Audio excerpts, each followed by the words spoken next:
श्री सीताराम शिखावस्ती के चैनल में आप सभी का स्वागत है। मैं हूं शिखावस्ती। आज इस वीडियो में हम सभी लोग भाद्रपद माह के कृष्ण पक्ष की संकष्टी गणेश चतुर्थी व्रत कथा और बहुला चौथ की व्रत कथा को सुनेंगे। आज के दिन व्रत रखकर इन कथाओं को सुनने का बहुत ज्यादा महत्व है और इन कथाओं को सुने बगैर हमारा जो व्रत है वह पूर्ण नहीं माना जाता है। तो चलिए कथा प्रारंभ करते हैं। संकष्टी गणेश चतुर्थी व्रत कथा के अनुसार पौराणिक काल में एक नल नाम के राजा थे जिनकी बेहद सुंदर रानी थी जिनका नाम दमयंती था। किसी श्राप के कारण राजा नल को अपना राजपाट खोने के साथ साथ अपनी रानी से दूर होने का कष्ट भी सहना पड़ा। तब दमयंती ने भादव संकष्टी चतुर्थी का व्रत किया जिसके प्रभाव से उन्होंने अपने पति को प्राप्त किया। कथा के अनुसार किसी श्राप के कारण राजा नल के ऊपर अचानक से दुखों का पहाड़ टूट पड़ा। डाकुओं ने उनके महल में सब कुछ ले लिया और अंत में पूरे महल को जला दिया था। दुर्भाग्य से राजा नल भी जुआ खेलकर सब हार चुके थे। तब राजा नल अपनी रानी के साथ वन में चले गए, लेकिन श्राप के कारण उन्हें स्त्री वियोग का दुख सहना पड़ा। अब दोनों एक दूसरे के वियोग में वन में अकेले देशाटन कर रहे थे। एक दिन रानी दमयंती को वन में महर्षि सरभंग के दर्शन हुए। रानी ने मुनि को नमस्कार किया और अपने पति को प्राप्त करने का उपाय पूछा। तब मुनि ने दमयंती को भादव माह की चौथ व्रत का करने की सलाह दी और कहा कि इस व्रत में गजानन भगवान की विधि विधान से पूजा करो। इस व्रत के प्रभाव से तुम्हारे पति तुम्हें अवश्य ही प्राप्त होंगे।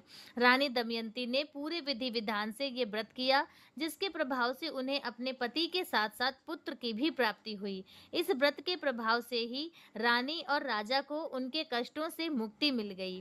कहते हैं तभी से इस व्रत को विघ्न का नाश करने वाला सर्वोत्तम व्रत माना जाने लगा। तो इस प्रकार से एक कथा हमारी गणेश संकष्टी चतुर्थी व्रत कथा पूर्ण हुई। बोलो गणेश भगवान की जय। और अब हम बहुला चौथ की व्रत कथा को सुनेंगे। बहुला चतुर्थी व्रत कथा।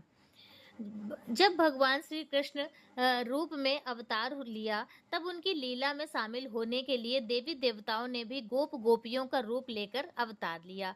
कामधेनु नाम की गाय के मन में भी भगवान श्री कृष्ण की सेवा करने का विचार आया और अपने अंश से बहुला नाम की गाय बनकर नंद बाबा की गौशाला में आ गई। भगवान श्री कृष्ण का बहुला गाय से बहुत ही ज्यादा स्नेह था।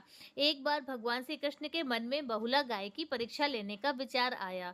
जब बहुला वन में चर रही थी तभी भगवान सिंह का रूप में प्रकट हो गए और मौत बनकर उसके सामने खड़े हो गए। मौत को अपने सामने खड़ा हुआ देखकर बहुला गाय भयभीत हो गई, लेकिन हिम्मत करके सिंह से बोली कि हे वनराज, मेरा बछड़ा भूखा है। बछड़े को दूध पिलाकर मैं आपका आहार बनने के लिए वापस आ जाऊंगी। सिंह ने कहा, सामने आए आहार को कैसे जाने दूं? तुम वापस नहीं आई तो मैं भूखा ही रह जाऊंगा। बहुला ने सत्य और धर्म की शपथ लेकर कहा कि मैं अवश्य वापस आऊंगी। बहुला की शपथ से प्रभावित होकर सिंह अपने श्री कृष्ण ने बहुला को जाने दिया। बहुला अपने बछड़े को दूध पिलाकर वापस वन में आ गई।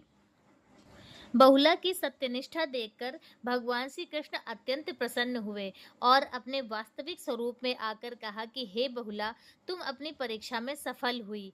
अब से भाद्रपद माह की चतुर्थी के दिन गौ माता के रूप में तुम्हारी पूजा होगी।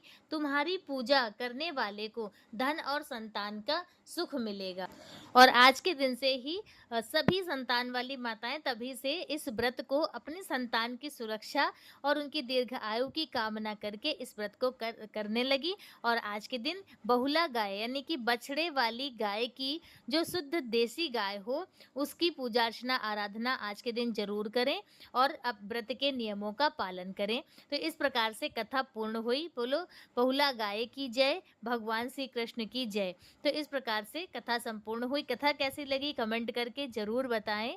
और आज का वीडियो बस इतना ही। मिलते हैं दूसरे वीडियो में किसी दूसरी जानकारी के साथ। तब तक के लिए श्री सीताराम, जय श्री कृष्णा।